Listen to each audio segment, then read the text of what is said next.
We'll guide you through how to fix a screen resolution problem in Windows 11. If you find this useful, then please consider subscribing and liking the video. This problem can be really annoying as it can make your computer hard to go and use. Make sure this full video as you've got some different methods you can try. For the first method, we need to come onto our keyboard. We can actually go and do a shortcut to restart our graphics driver.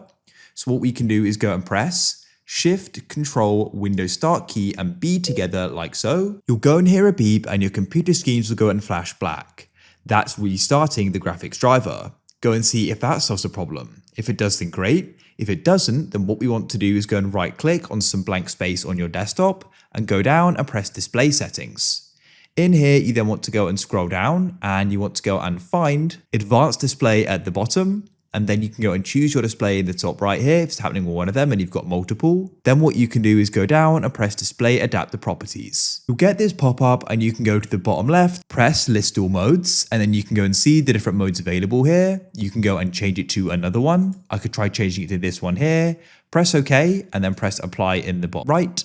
Your screen will go black as it adjusts. If that solves the problem, you can then press Keep Changes. Make sure you select the resolution there that your computer supports, and you can see if that solves the problem. If it doesn't, make sure you've got the correct graphics card drivers installed. For example, if you've got a graphics card, you can go and download the drivers from the site. So in this case, I've got an NVIDIA card, so I can go and search for NVIDIA drivers. I can then download the official ones, and this should go and solve the problem. I already have them installed. If you found this useful, then leave a like.